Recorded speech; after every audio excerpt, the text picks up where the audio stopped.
Hello everybody, I'm at my house in Bethlehem. Last week we just celebrated 74 years of the nation of Israel.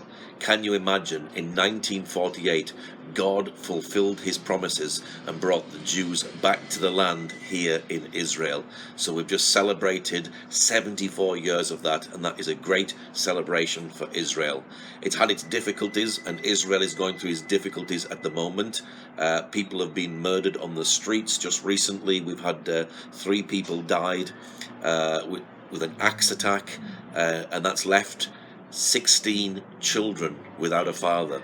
So it's going through its difficulties. There are also difficulties up on the Temple Mounts with riots there as well. So pray for this nation, pray for this land, that God would move on the Jewish people, that they would recognize their Messiah through the difficulties that they are facing.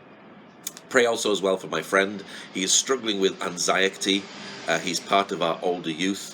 He's struggling with anxiety and fear, and he doesn't travel out of Bethlehem because of the anxiety and the fear that he faces.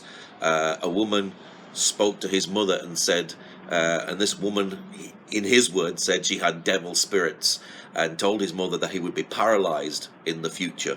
We need to break that. So I'm hoping that in the next week or so, we're going to pray for my friend and break this curse that has been put on his life, because he can be free, and we want to see him free in Jesus' name. So pray for him. Pray that we can actually speak into his life, that he can have some confidence and know that he doesn't need to hold on to this fear anymore, and release the fear, and that God would do something great in him. Just the other day, last week, I got the chance to take some Muslims around Jerusalem. That was a great opportunity just to share with them. We took them to the Garden Tomb, so the Garden Tomb were able to share the gospel message. And through conversations as well, we were able just to share what we believe as a Christian. They paid me to take them round, which is great. And I normally take people around for free. But I thought, well, we might as well take the money and we'll use it for a barbecue in Bethlehem for our youth. So they don't realize, but they're paying for our sausages. So we're going to have a great time, and with that in our garden in the future with a barbecue. But pray for these Muslims. There was 3 Muslims, and pray that God speaks into their hearts and their lives about everything that we've discussed and talked about. We talked about the political situation and everything. So pray that God speaks into their lives. Next week we're having a burger night here in my house. It's a great opportunity for us as older youth to come together and hear a message and eat some food as well. Food always goes down well. And then last week we were in Jericho. Last Sunday we went to Jericho and we met up with a church from Ramallah, and it was just a great day. It was actually just a great relaxing day, because we played in the swimming pool that they have down there. Our Bethlehem church has a swimming pool down there and a building facility, so we went there and we just had a nice relaxing time, swimming, playing games, and getting to know them just a little bit more. So that was a real blessing as well.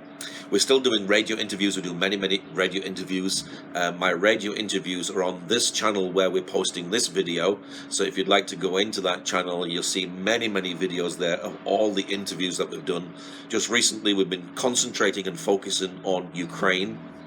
So we interviewed someone from Yad Vashem, which is the Holocaust Museum, because they are bringing Jews out of Ukraine that have family that are righteous amongst the nations. So these are families of people that helped Jews during the Holocaust.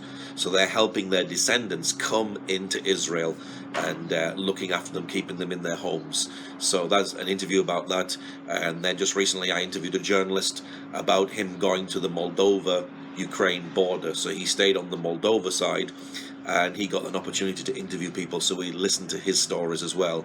So that's all there on our YouTube channel. So continue to pray for the work, and continue to pray that we'll be a blessing here in the land of Israel on their 74th birthday.